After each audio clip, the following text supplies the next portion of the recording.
I want to fill in one last one, because you reference the problems of knife crime, and it's something we do need to touch on, so if I can impose on you to stay with me for another minute or two. I bring in Rachel in Maida Vale. Rachel, you're on the radio, straight through to the Commissioner. Good morning.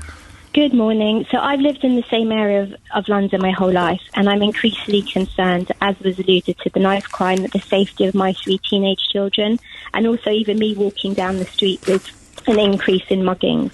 And this is an area that I know well, and it doesn't feel like it did in the past. When you say it doesn't feel like it did, Rachel? Well, I'm conscious even, walking in the street with a mobile phone in my hand, and it's, So I'm not trying to put... So it feels more lawless? Is that what you're saying? You don't see any presence of police on the street, and I'm worried about my kids in a way that I wasn't when I walked in the street. And of course this comes as, sadly, Commissioner, you'll know these figures as well as I do, that 100 teenagers now have lost their lives since the change of mayoralty. There have been a slight increase in the number of stabbings and gun crime as well, Commissioner. Rachel, can I ask where you live? Roughly. Maida Vale. Maida Vale, right. I will follow up with you afterwards, if I may, because I'm sorry. I am sorry to hear that, and I appreciate it must be, in the position you find yourself, worrying with your teenagers, and there are lots and lots of mums across London I know who are worried about their children on the streets, and I don't like that at all. I want people to feel that their children can, go where they like and be themselves out on the streets, and they don't have to take sort of extra measures to protect them. What I would say, Nick, is that this has been my number one priority from the day I arrived. Yes. Are you winning the war? We have seen some considerable reductions. If I take the awful stabbings of young people, so those under 25, that's come down year on year, and it's come down again this year. It's about 25% down this year compared with last. We had Operation Sceptre just last week.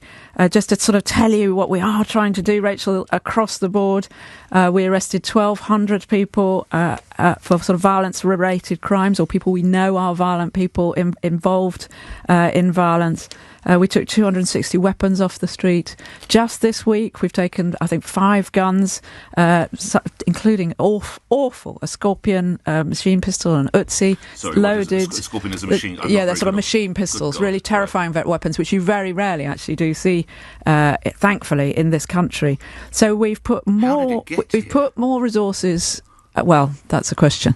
But we've put more resources into this, Rachel, year on year, and I do have now a much greater presence on the streets. I'm sorry you're not seeing it in Maida Vale, and they are focused, number one, on reducing offences like robbery. You talked about like your mobile phone. I'm afraid people, walking with a mobile phone are seen by some, frankly, street robbers as an easy target. They'll grab it if they can, and then they might use violence if you resist.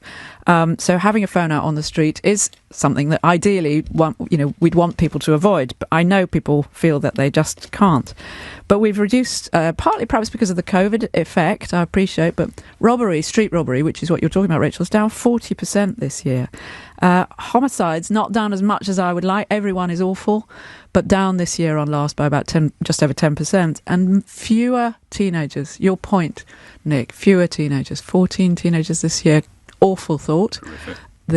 As you know, the vast majority of these cases are where the youngster is already involved. The victim and the offender are heavily involved in gang or drugs related things. So what we're also doing, Rachel, I'll finish with this, is really, really, really trying to bear down on the street drugs markets and close them down, and close down what's called county lines. So since November last year, we've closed 230 county lines. You've probably heard of those, where somebody runs a drug line out to beyond London. These are the London gangs.